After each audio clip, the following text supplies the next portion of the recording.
यहाँ सारा कार्य भगवान चला रहे हैं। भगवान आपको सुखी रखें।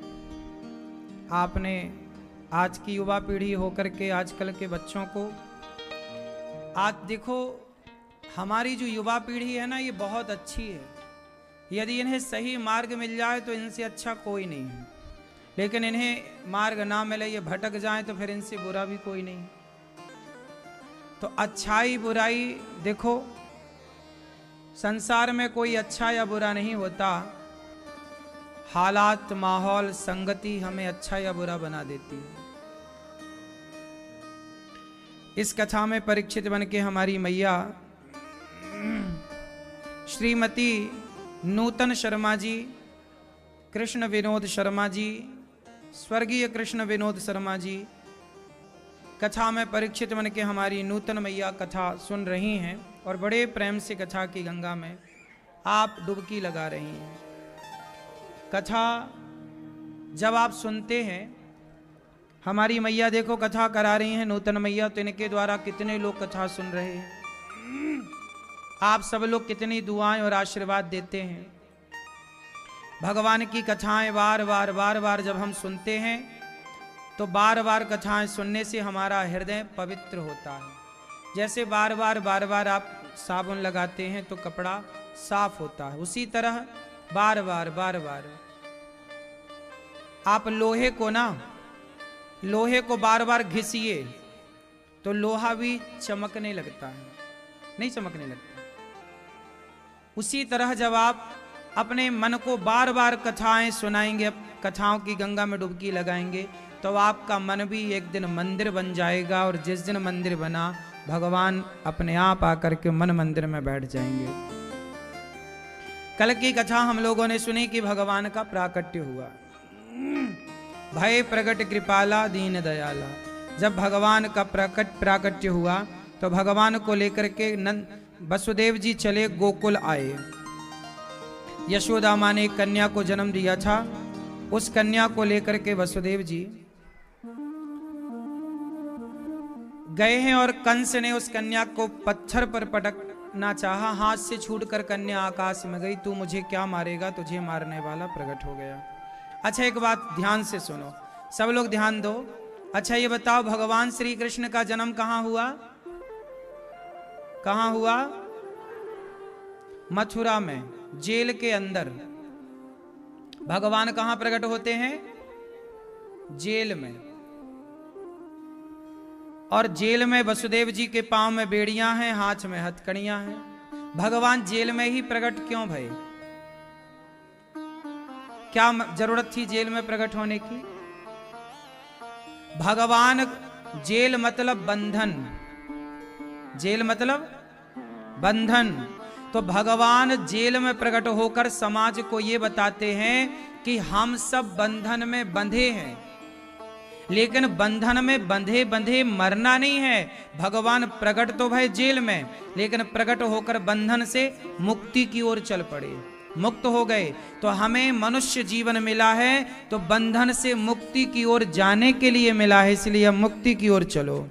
हम सब बंधे ही तो हैं संसार के जंजाल में। संसार में बंधा हुआ प्राणी, कोई काम से, क्रोध से, परिवार से, संसार से, समाज से आप सब बंधे हैं। लेकिन कब तक बंधे रहोगे? बहुत तो बंध लिया, अब चलो मुक्ति की ओर। इसलिए बंधन से मुक्ति की ओर ले जाने के लिए प्रभु ने जेल में जन्म लेकर के और तुरंत मुक्त होकर बताए कि जो मुक्त हो गया उसी का संसार में आना सार्थक हुआ। यदि आपने मुक्ति नहीं पाई, मुक्त हुए ही नहीं, तो फिर मतलब क्या हुआ? अच्छा ये बताओ, भगवान श्री कृष्ण जब चले तो वसुदेव जी के पांव की बेड़ियां खुल गई कि नहीं? हाथ की हथकड़ियां खुल गई कि नहीं? क्या मतलब हुआ? वसुदेव जी तब तक बंधन में थे जब तक भगवान नहीं आए। जब भगवान को लेकर प्राणी चलता है तो संसार की हर बेड़ियां खुल जाती हैं। दरवाजे खुल गए जेल के, मतलब जो भगवान को लेकर चलता है उसके लिए मोक्ष के दरवाजे खुल जाते हैं, जैसे वसुदेव जी के लिए दरवाजे खुल गए। अच्छा एक बात यहां पर और है, कि वसुदेव जी तो चले थे और मुक्त भी भये, लेकिन जब कृष्ण को छोड़ा और कन्या को लिया तो वसुदेव जी फिर से बंधन में बंध गए, फिर से बंध गए ना। अब ये बताओ कि जब वसुदेव जी मुक्त भये तो फिर बंधन में बंधे क्यों? क्यों? वसुदेव जी कृष्ण को लेकर गए तो बंधन से मुक्त हो गए, फिर कृष्ण को छोड़ा और यशोदा की बेटी को लेकर आए तो पुनः बंधन में। अब जब मुक्त भय थे तो बंध काहे गए? क्यों बंध गए बताओ आप? बैठे बैठे, खड़े नहीं होने का।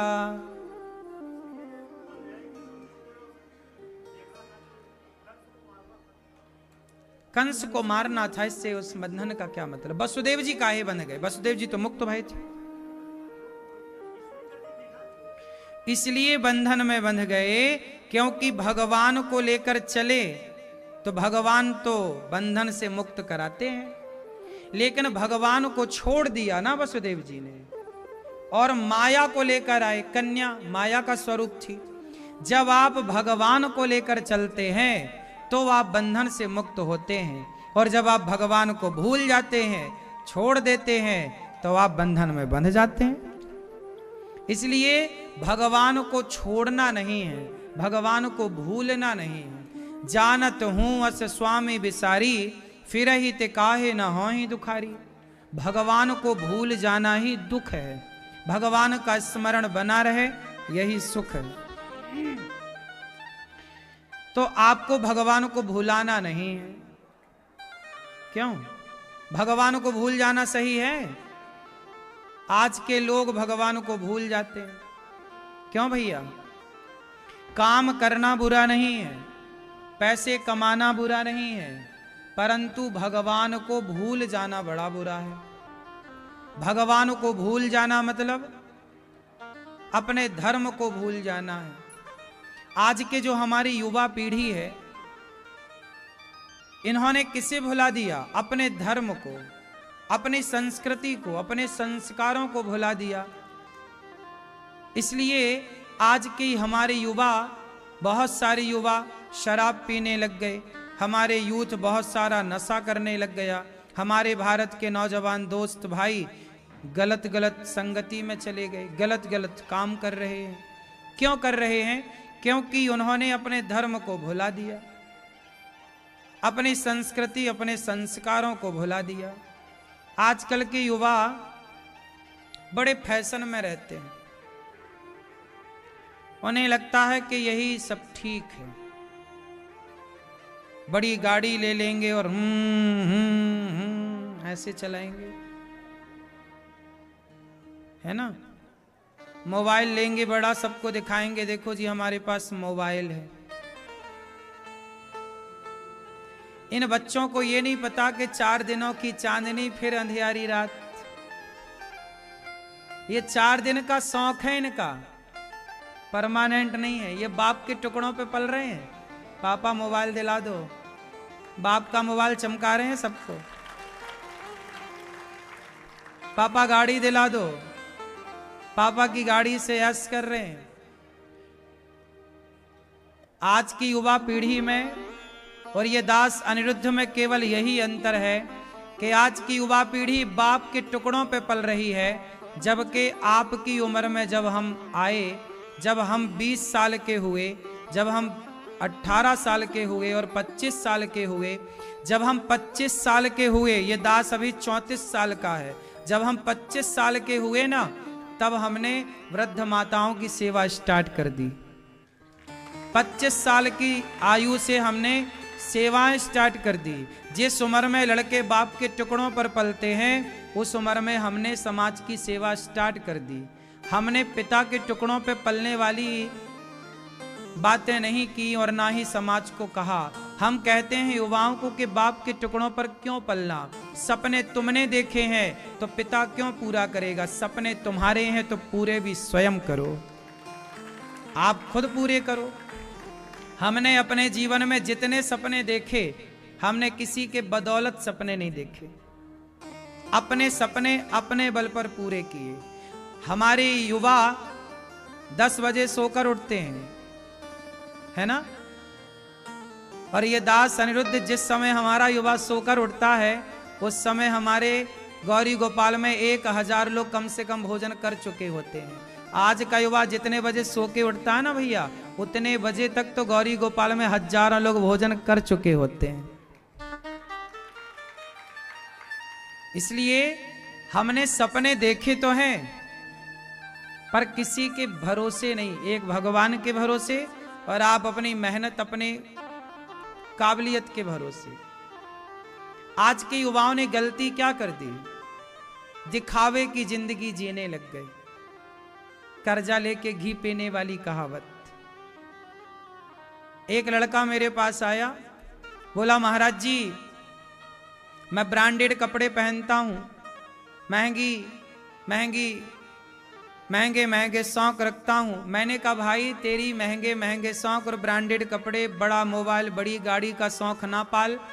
मैंने कहा पैसे कितने कमाता है? बोले मैं 40,000 कमाता हूं। मैंने कहा भाई 40,000 कमाता है, बड़ा मोबाइल, बड़ी गाड़ी और ब्रांडेड कपड़े पहन के तो सब 40,000 उड़ जाएगा। बेटा वो 40,000 बचा, कपड़े तो नॉर्मल ही पहन, किसे दिखाना है? दुनिया को ज्यादा दिखाओ तो दुनिया जलती है और आप सोचते हैं जलाओ, क्या करना, चक्कर में ना पड़ो। दुनिया तो देखो आप अच्छा करोगे तो दुनिया को ना सुहाएगा और आप बुरा करोगे तो दुनिया को ना सुहाएगा। क्या सीता माँ दुनिया को सुहाई? कहने वालों ने तो सीता माँ को नहीं छोड़ा कहने से। भगवान तो राम भगवान थे, वो सबको खुश नहीं कर पाए अपनी प्रजा को, तो तुम खुश कर लोगे। इसलिए दिखावे का जीवन ना हो, आप यथार्थ में जियो, 2 पैसे कमाओ, बचाओ और बचा करके वो पैसे अपने लिए एक बढ़िया सा घर खरीदो, प्लॉट खरीदो, अपने लिए बिजनेस करो, व्यापार करो, अपना उद्योग बढ़ाओ, अपना कारोबार बढ़ाओ।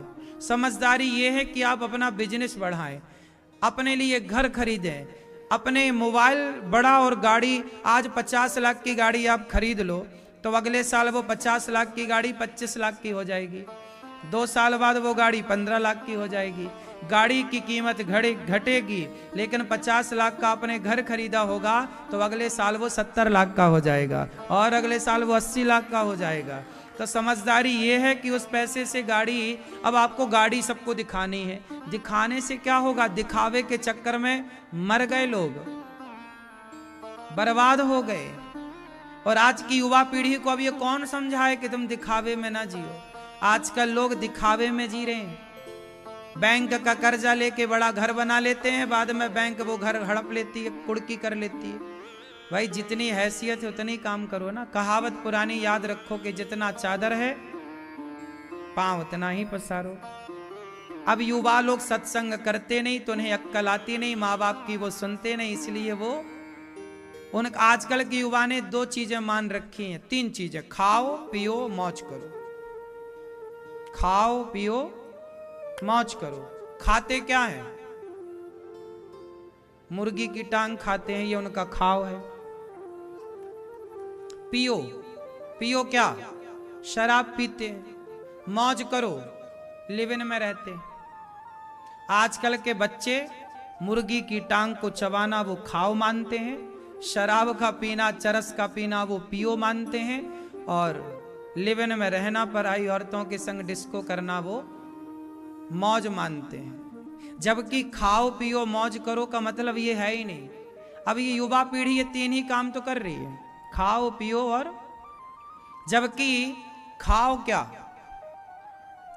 भगवान को भोग लगाकर प्रसाद खाओ, प्रसाद पाओ। हम भी प्रसाद पाते हैं, प्रसाद पाओ, खा करके, खिला करके खाओ, खिला करके औरों को बांट करके खाओ। तो खाओ, पहले क्या पढ़ा आपने? का, खा, गा, घा। पहले क्या पढ़ा? का कि खा? पहले का मतलब, पहले का मतलब कृष्ण का भजन कर। पहले भजन कर, भगवान का, भक्त का भजन कर। भक्त को पहले खिलाओ, फिर का, फिर खा। पहले भजन कर, पहले कृष्ण का नाम जप, फिर खा। क्या खा? पहले खिला फिर खा। और खा के क्या है? का, खा, गा। खा के सो मत जा, गा भगवान का गुणगान गा, अच्छे काम कर गा। गा नहीं तो क्या, अब गा नहीं रहा है। आजकल का छोरा क्या गा रहा है, मुन्नी बदनाम हुई गा रहा है। आज का छोरा गा क्या रहा है, शीला की जवानी गा रहा है। तो जो उम्र में बच्चे शीला और मुन्नी की जवानी गा रहे हैं, उस उम्र में यह दास अनिरुद्ध भगवान के भजन गा रहा है, भगवान का नाम गा रहा है। तो गाओ, क्या गाओ, राम नाम गाओ, कृष्ण नाम गाओ, देश का गुणगान गाओ, अपने माँ बाप का नाम रोशन करो। लोग तुम्हें अच्छा कहें कि भाई बेटा हो तो ऐसा हो, लोग तुम्हारे बारे में गाएं, अच्छा करो। तो का खा गा, यदि आप कृष्ण का नाम गाओगे तो घा, आप अपने असली घर को पाओगे, अपने असली घर में पहुंच जाओगे, असली मुकाम। तो खाओ, क्या खाओ, प्रसाद खाओ, खाओ पियो, क्या पिए, भगवान का चरणामृत। क्या पिए, भगवान का चरणामृत पियो, मां के पांव धो करके पियो। पीना है तो मां के पांव धो करके पियो। आजकल के छोरा गर्लफ्रेंड के पांव धो धो के पी रहे हैं, जबकि मां के पांव धोकर पियो। क्यों जी, किसके पांव धो के पिए, मां जननी जन्म भूमश्च स्वर्गादपि गरीयसी, कहते हैं जन्म देने वाली मां और जन्म भूमि ये दोनों स्वर्ग से भी श्रेष्ठ हैं। बात सही है, मां के पांव धोना चाहिए कि नहीं, क्यों, मां के चरणों में जन्नत है, सुना तो होगा। तो क्या पियो, मां का चरणामृत पियो, भगवान का चरणामृत पियो। अब आज की युवा पीढ़ी मां के पांव कहां धो रहे हैं, ये मेहरारू के चरण धोए, है ना, ये मेहरारू के चरण धोए धोए के और पी रहे हैं। आजकल नहीं, पत्नी के चक्कर में लोग मां को भगवान वृद्धाश्रम छोड़ रहे हैं। तो यही है, खाओ पियो, क्या पिए, भगवान का चरण, मौज करो। मौज क्या करें, आप क्या मौज करते होंगे, हम लोग कथा में 3 घंटे मौज करते हैं, कथा सुन सुन के, ये मौज है हम लोगों की। कथा में क्या है, मौज है, 3 घंटे सवेरे मौज की, अब 3 घंटे अब शाम को, मौज ही मौज है। कथा सुनेंगे, कथा सुनाएंगे, भजनों में झूमेंगे, नाचेंगे, है ना, और क्या, भगवान का चिंतन हो रहा है, तो ये मौज है। ये छोरा छोरी आज क्या मौज करते होंगे, मौज तो मीराबाई ने की। पग घुंघरू बांध मीरा नाची रे, लोग कहें वो तो भई रे बबरिया, सास कहे कुल नासी रे, पग घुंघरू बांध मीरा। हाँ, मौज तो मीरा ने की, मौज ही करना है।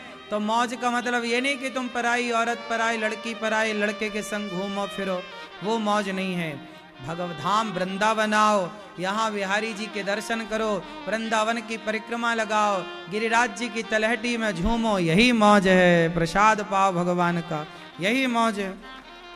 कभी मौज उड़ाना है, मौज करना तो वृंदावन आओ, 3 घंटे कथा सुनो, 7 दिन रहो, मौज है। क्यों, तो ये आजकल की युवा पीढ़ी नहीं समझती। भगवान श्री कृष्ण अभी छोटे से हैं, 6 दिन के, तब तक पूतना मौसी आ गई। पूतना मौसी आई तो पूतना मौसी भगवान को जहर पिलाने लग गई। एक तो पूतना मौसी से परेशान है, अभी भगवान आए कि जहर लेके पहले बैठी है। ये पूतना मौसी का मतलब क्या है, कृष्ण का जन्म हुआ कि पूतना आ गई जहर पिलाने, क्या मतलब, क्या शिक्षा मिली, क्या शिक्षा मिली मेरी माँ, शिक्षा ये मिली कि आपके बच्चे जरा तैयार हों। जैसे आपके बच्चे जरा 12 साल के हो गए या 15 साल के हो गए, जैसे ही आपके बच्चे थोड़ा जवानी में आएंगे ना, कि पूतना जैसे समाज में कुछ लोग हैं जो आपके बच्चों को पहले ही बिगाड़ने आ जाएंगे, जहर पिलाने आएंगे। जैसे आजकल ना युवाओं को 15 साल का लड़का है, वो अपने दोस्तों के साथ बैठता है ना, तो उसके जो दोस्त हैं, कुछ लोग उम्र में बड़े हैं, वो उसे फ्री में शराब पिलाते हैं, यार एक पैक पी ले। वो बच्चा है, उसे पता नहीं है कि क्या सही है मेरे लिए, क्या गलत है। लेकिन आप जानते होंगे समाज में कुछ ऐसे दुष्ट लोग होते हैं जो उम्र में तो बड़े होते हैं और वो अपने से छोटे छोटे बच्चों को बिगाड़ते हैं। शराब पिलाते हैं, सिगरेट पिलाते हैं, गांजा पे। गांव में ना गांजा पीने वाले बच्चे बहुत हैं। तुम गांजा पीते हो? क्यों गंजेड़ी भाई साहब, गांजा सही बताओ, पीते हो? अरे ये तो सब कह रहे हैं पीते हो, थोड़ा सा पीते हो। खाओ मां कसम के नहीं पीते, थोड़ा सा तो पीते हो। चलो ये बताओ, तुम्हें गांजा पीना किसने सिखाया? गांजा किसने शुरुआत की थी तुम्हारे साथ? तुम्हारी उम्र के लड़कों ने कि तुमसे कोई बड़ा था आयु में? बोलो, हैं? तुम गांजा नहीं पीते तो ये लोग काहे कह रहे हैं?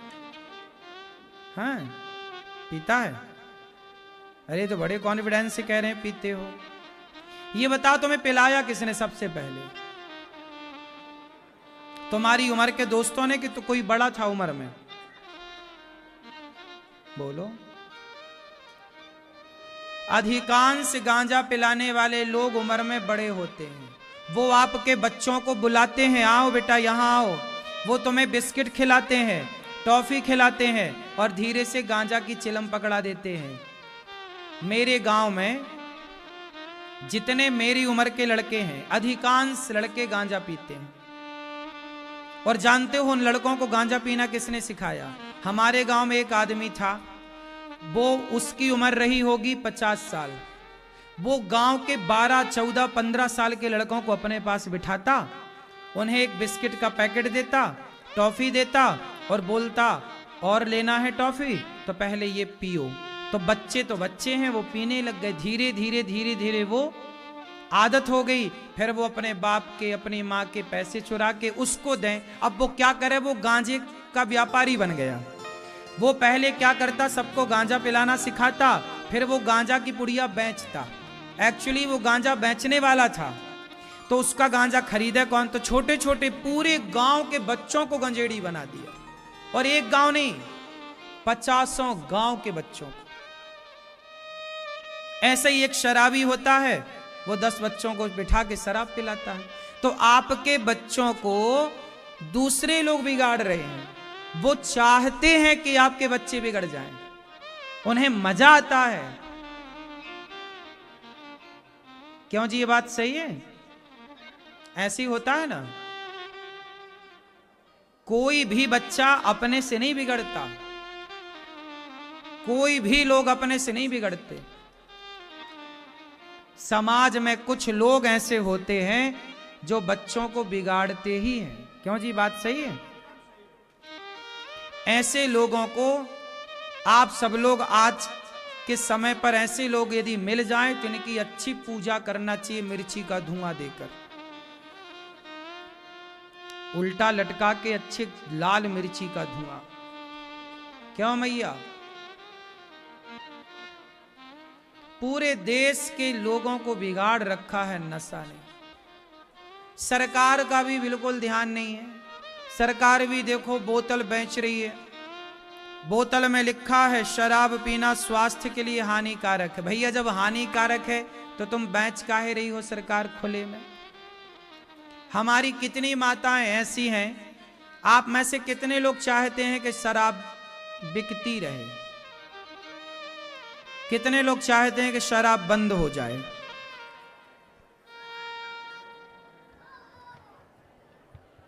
आप पीते हो शराब? अच्छा ठीक है, आप पीते हो शराब? भैया आप लोग चश्मा वाले, आप पीते हो कभी कभी? पीछे वाले मैया, आप पीती हो शराब? सही है, तुम पीते हो?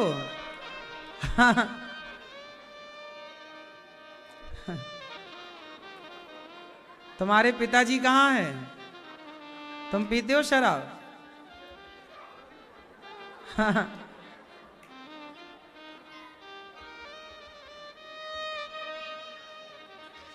तो शराब सरकार चाहे तो बंद कर दे।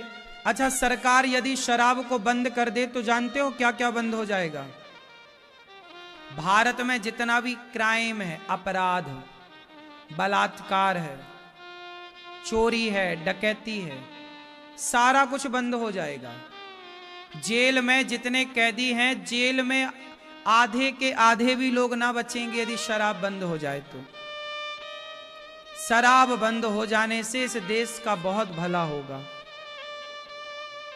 हमारे देश से गरीबी खत्म हो जाएगी। आज गरीबी की वजह क्या है? गरीबी की वजह शराब है।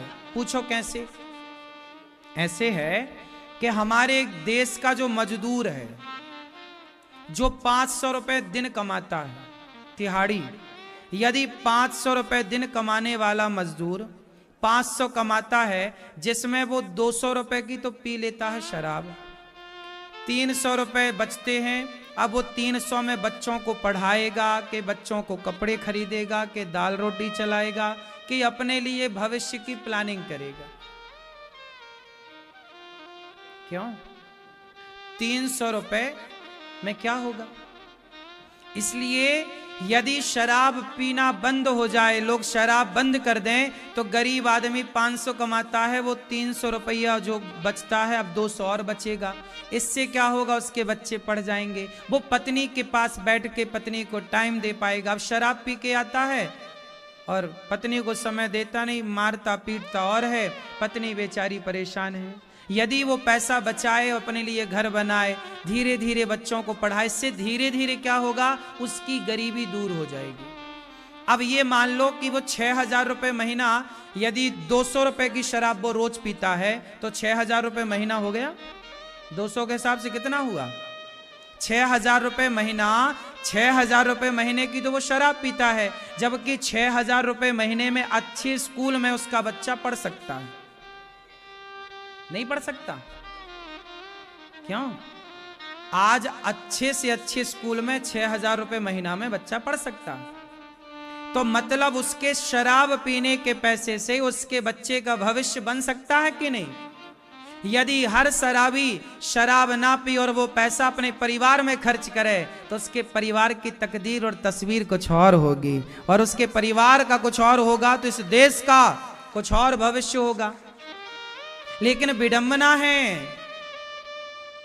इस देश में चुनाव जीत लिए जाते हैं शराब बांटकर। नेता तो चाहते नहीं है कि शराब बंद हो, क्योंकि उनको चुनाव ही शराब के बल पे जीतना होता है। आदमी सुनो, बात सच्ची है पर बड़ी कड़वी है। आजकल का व्यक्ति केवल अपने स्वार्थ के लिए लाखों लोगों के जीवन के साथ खिलवाड़ कर रहा है, केवल अपने स्वार्थ के लिए। यदि व्यक्ति निज स्वार्थ छोड़ दे और वो राष्ट्र हित की बात करने लग जाए या राष्ट्र के बारे में सोचने लग जाए, तो हमारा देश कहां से कहां पहुंच जाए। बात सही है कि गलत है? यदि भारत का प्रत्येक मजदूर, मैं देखता हूं, मैं यहां काम, देखो गौरी गोपाल में तो काम चल रहा है, कितने सारे मजदूर यहां काम करते हैं।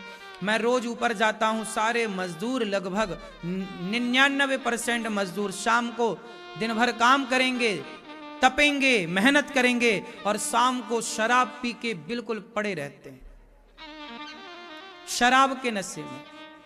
कोई 200 की पी गया तो कोई 300 की पी गया। हर पूरे भारत के मजदूर का ये हाल है। हाँ या ना? सही है कि गलत है? यदि ये सारे लोग, मैं इनसे समझाता हूं, बेटा जो पैसा तुम खर्च कर गए, तुम एक बार, मैं अभी बिहार गया कथा करने, तो मैं एक झोपड़े पे गया, एक बहन के घर चला गया। वो वीडियो आपने यूट्यूब पर देखी भी हो। मैं एक बहन के घर गया, कथा के बाद मैं सबके घर जाता था, तो एक दिन वो बहन, उसकी घास की झोपड़ी थी, उसके 2-3 बच्चे थे। उसकी पत्नी मेरे से बोली कि मेरा पति 9 महीने बाद काम करके लौटा है दिल्ली से। बिहार की रहने वाली वो महिला थी। तो वो पत्नी रो रही थी कि 9 महीने बाद पति आए हैं और 1 रुपया नहीं लाए हैं। आदमी तो क्या है, बाहर रहता है, शराब पी के पड़ा है, लेकिन बेचारी उस पत्नी का क्या, जिसकी गोद में 2 बच्चे हैं। अब उन्हें तो रोटी चाहिए ना, सर्दी आई तो स्वेटर चाहिए ना। तुम तो पी के पड़े हो। तुमने सोचा कभी कि तुम्हारी पत्नी पर, तुम्हारे बच्चों पर क्या बीतती है? बेचारे बच्चों को 1 रुपया की टॉफी चॉकलेट लाके तक ना दिया उसका बाप। 9 महीने बाद घर आया। अब सोचिए वो पत्नी जी रही है कि मर रही है? कैसे रोटी बनाए, क्या खिलाए? बच्चे तो भूख भूख माँ से चिल्लाते हैं ना, बाप से थोड़ी चिल्लाते हैं। भूख लगी है बच्चे कहते हैं भूख लगी है। बच्चे जब दूसरों को टॉफी खाते देखते हैं ना, तो वो अपनी माँ से आकर, पिता से आकर, हमें भी चॉकलेट दिलाओ, हमें भी टॉफी दिलाओ। अरे तुमने शादी कर ली, बच्चे पैदा कर लिए, तो शराब पी के बच्चे पैदा किए हो, तो भाई अब ये बच्चे पाले कौन? इनकी जरूरतें पूरी कौन करे? ठीक से उनके तन पे कपड़ा नहीं है, रहने की छत नहीं है, पेट भर रोटी नहीं है। पत्नी की साड़ी, एक साड़ी है, उसी को धुल करके वो पहन लेती। आज ऐसी स्थितियां हैं कि लोगों को तन ढकने का कपड़ा भी नहीं है। इतनी गरीबी है इस देश में। लेकिन वो सारी गरीबी का जिम्मेदार कौन है? शराब, नशा। शराब ना होती तो 9 महीने में आदमी कुछ तो कमाता, महीने का 10,000 भी कमाता तो 90,000 रुपए होता है महीने का। 90,000 में भी आदमी के थोड़ा थोड़ा व्यवस्था करे तो देखो, थोड़ा सा छत डाल सकता है आदमी, छोटा सा घर बना सकता है आदमी, अपने बच्चों को पढ़ा लिखा कर उनकी छोटी मोटी जरूरतें तो पूरी करा ही सकता है। ये पुरुष वर्ग को ना अक्कल नहीं है बिल्कुल भी। शादी कर लेता है मजे मजे के चक्कर में, और फिर बच्चे जब पैदा होते हैं तो रोता रोता फिरता है, शराब पी के पड़ा है। पत्नी और बच्चों का कोई ख्याल नहीं है। इसलिए कहता हूं, विवाह करने के पहले लड़के की योग्यता देखनी बहुत जरूरी है। शराबी आदमी, स्त्री कुंवारी रह जाए अच्छा है, पर शराबी के गले न बंधे। शराबी मर्द की पत्नी जितना दुख उठाती है, नरक में भी इतना दुख नहीं है जितना दुख शराबी की पत्नी को है। नरक की पीड़ा से ज्यादा पीड़ा शराबी की पत्नी को पीड़ा है। यह बात सही है कि गलत है? लेकिन ये बॉलीवुड अंधा है, इसे नहीं समझ आ रही है। ये शराब का सबसे बड़ा प्रचारक तो बॉलीवुड है। मुझे पीने का शौक नहीं, पीता हूं गम भुलाने को। तो ये मजदूर आदमी पढ़ा लिखा तो है ही नहीं, उसे लगता शायद मेरा भी कुछ गम दूर हो जाए। खाक गम दूर होता है, बच्चे और पत्नी और भूखे प्यासे मरते हैं तेरे शराब के कारण। क्यों?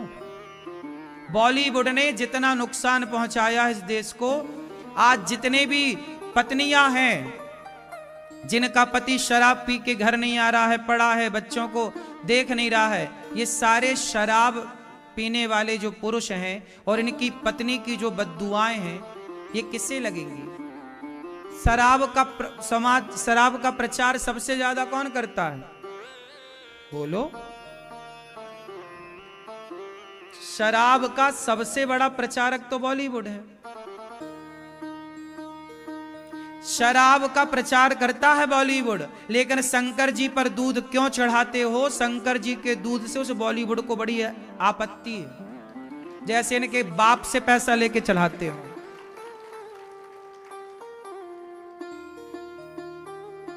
एक भी पिक्चर नहीं बनी कि शराब ना पियो। क्या शराब के विरोध में एक पिक्चर है? नाम बताओ, लिख लूं मैं। एक भी पिक्चर नहीं है। जबकि शंकर जी पर दूध क्यों चढ़ाते हो, इसके विरोध में पिक्चर है। तो शंकर जी के दूध चढ़ाने से किसी बहन बेटी का सुहाग नहीं उजड़ रहा है, लेकिन शराब से कितनी बहन बेटियों का सुहाग उजड़ गया, जीवन बर्बाद हो गया। लोग कहते हैं शंकर जी पर दूध क्यों चढ़ाते हो, गरीबों में बांटो। तो भाई मैं कहता हूं कि 300 की टिकट क्यों खरीदते हो मूवी देखने की? वो 300 गरीबों में बांट दो, मूवी देखने की जरूरत ही नहीं है। मूवी बनाने में हजारों करोड़ रुपया खर्च होता है। एक मूवी कम से कम 500 करोड़ की होती है, और बड़ी है तो 1000 करोड़ की होती है, वरना 100-200 करोड़ की मूवी तो बनती ही बनती है। हाँ या ना?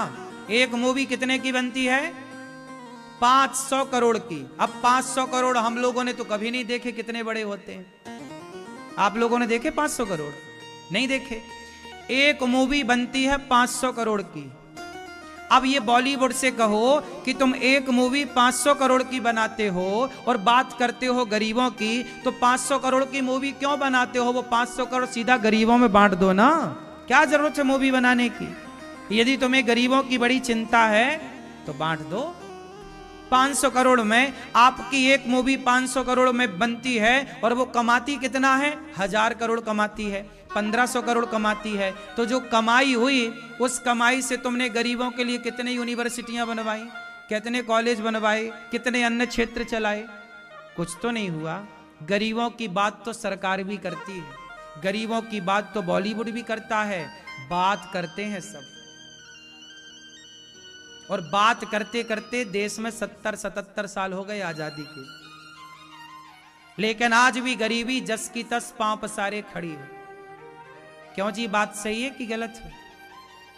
70 सालों से इस देश में गरीबी की सिर्फ क्या भई है? बोलो। बात हुई है, काम क्या हुआ है? गरीबी मिटाने के लिए क्या काम हुआ है बताओ? गरीबी मिटाना है तो मेरी बात मानो, शराब पीना छोड़ दो, तुम्हारी गरीबी दूर हो जाएगी। नशा करना छोड़ दो, तुम्हारी गरीबी दूर हो जाएगी। और जब तक तुम नशा, अब देखो नशा, जानते हो इस देश में पैसा सबसे ज्यादा किसके पास है? शराब की कंपनियों के पास। गुटखा, दाने दाने में केसर का दम। गुटखा बनाने वाली, अब सोचिए, ये जो दाने दाने में केसर का दम गुटखा है जिसका प्रचार बॉलीवुड करता है, ये गुटखा, इसके पास लाखों करोड़ रुपए है। लाखों करोड़ रुपए की कंपनी है ये, हजारों करोड़ नहीं, लाखों करोड़। क्या बेच करके? गुटखा। और तुम्हें क्या मिला? तुम्हें मिला कैंसर। तुम्हारा क्या गया? पैसा, शरीर। लेकिन तुम्हें अक्ल कहां है? ये हमारे युवाओं को समझ कहां है? गुटखा खा रहे हैं, एक गुटखा 10 रुपया का आता है और दिन में ऐसे 10 गुटखा खाते हैं, ये मतलब 100 रुपए का गुटखा। कई लड़के तो 100-200 रुपए का गुटखा और 20-20 रुपया की सिगरेट मैंने सुनी है आती है। क्यों आती है? इतना नशा। हम तो कहते हैं आदि आज के युग में ना, आज के युग में ये कलयुग है साहब।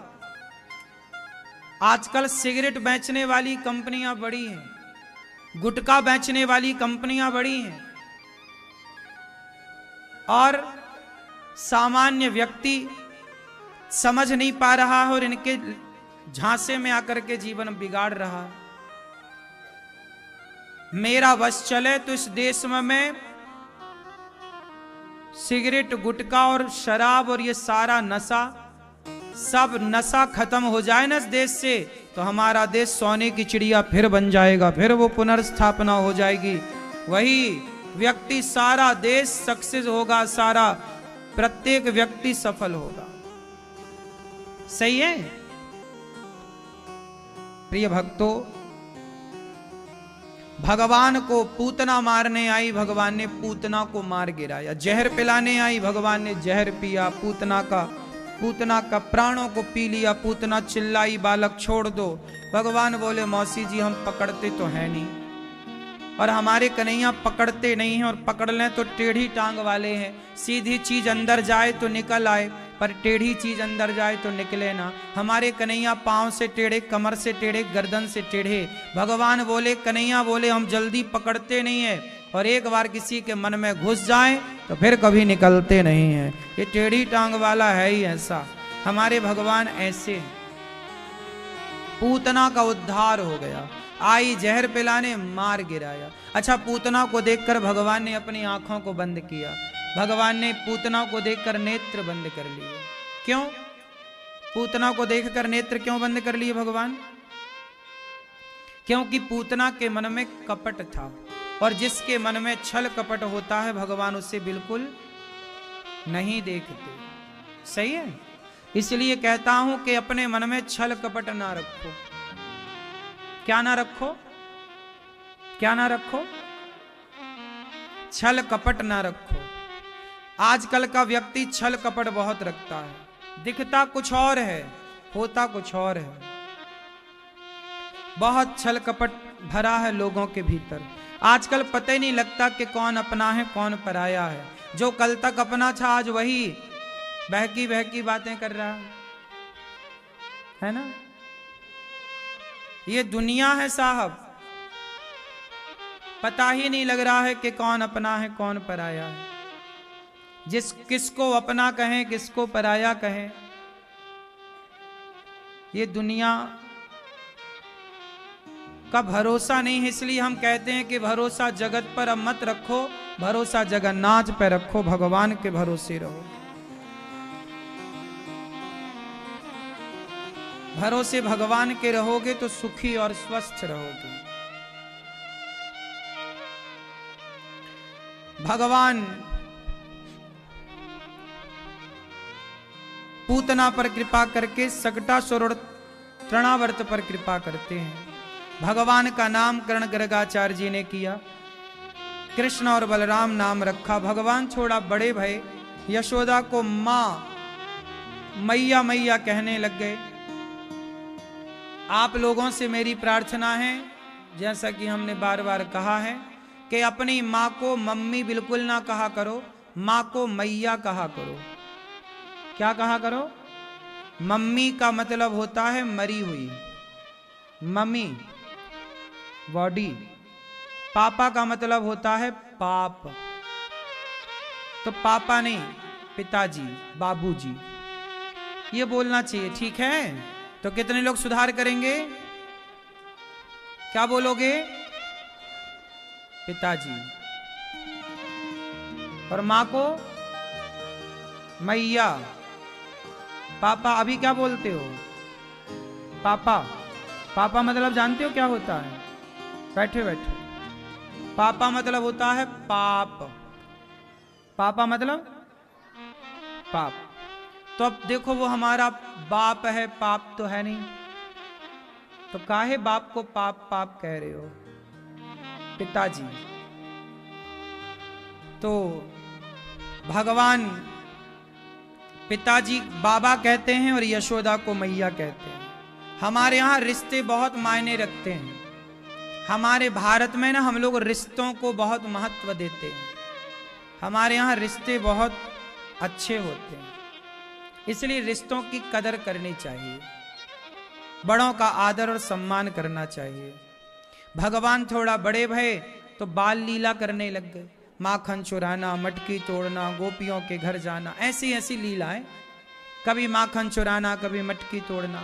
ग्वाल वालों का गोला बनाते हैं, छींके पर रखी मटकी को भगवान मक्खन का लौंदा निकालते हैं, मंगल के मुंह में डाल देते हैं, श्रीदामा के मुख में डाल देते हैं। ये श्रीदामा मंगल मन सुखा भगवान के मित्र हैं, दोस्त हैं, फ्रेंड हैं। भगवान ने इन सबके पेट भरा माखन से, और भगवान श्री कृष्ण ने जब सबको माखन खिलाया तब भगवान थोड़ा खुद भी खाए।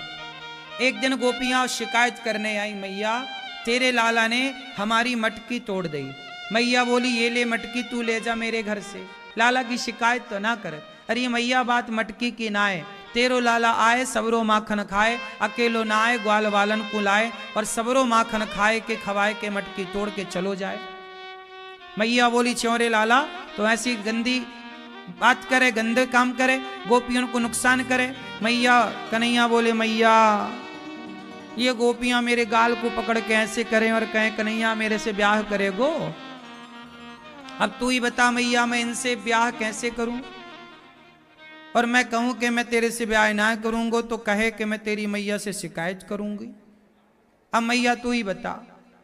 अब मैया के सामने कन्हैया ऐसो मुंह बनाए के खड़े है गए, कि कछु कह ना पाए कन्हैया। मैया मैया बोली जब तक हमारे लाला को रंगे हाथों नाय पकड़ोगी सखियो, हम तुम सवन की बातन को भरोसो नाय करेंगे। गोपियां भरोसो कैसे, अब गोपियां कैसे पकड़े, भगवान कृष्ण को पकड़ने के लिए प्लानिंग करने लग गई गोपियां।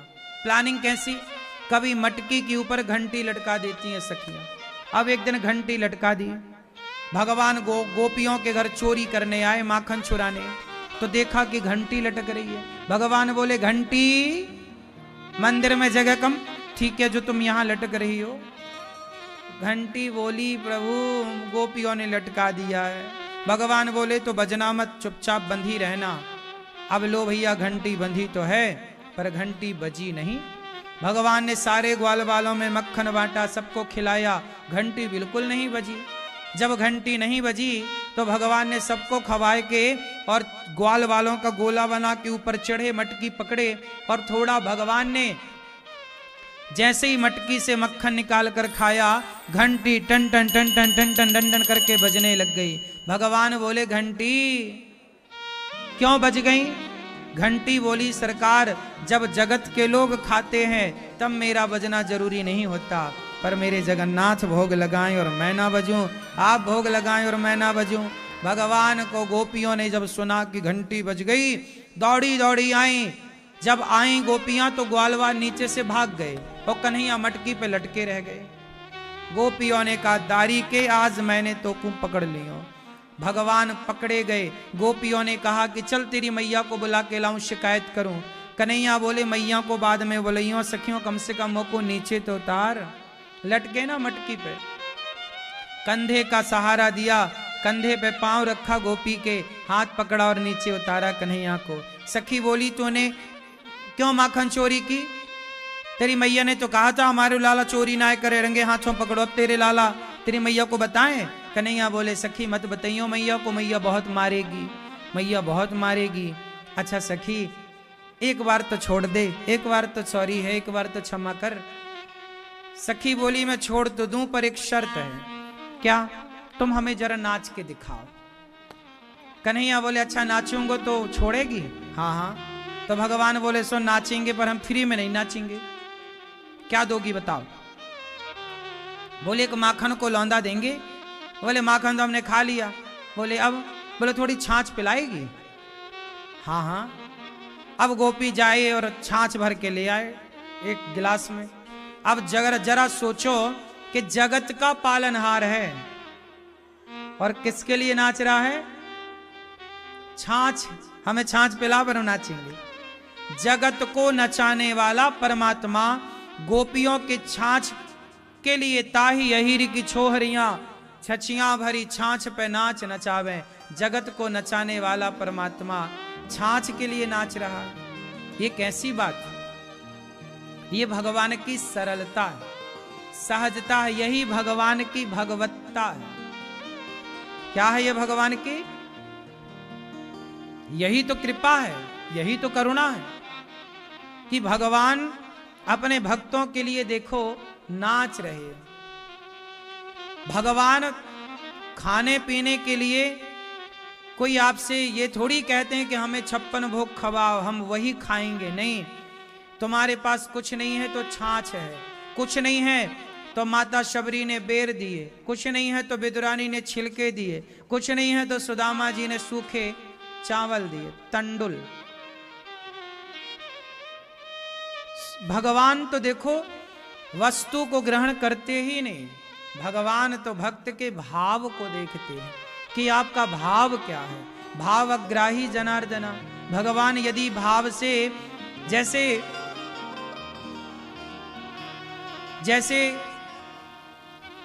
एक भक्त हुए, वो जगन्नाथ जी गए, पंडित जी और पंडितानी दोनों जगन्नाथ जी गए।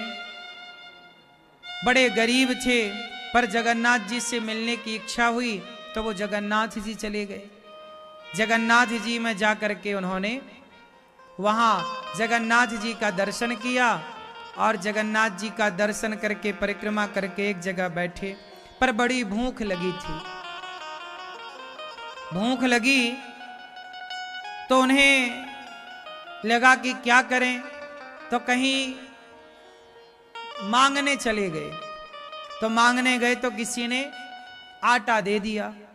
आटा की पंडित जी पंडितानी ने बढ़िया वहीं पर रोटी बनाई, और जो रोटी बनी तो वो रोटी जगन्नाथ जी के मंदिर के पास ही थे, तो रोटी लेकर जगन्नाथ जी के पास चले गए।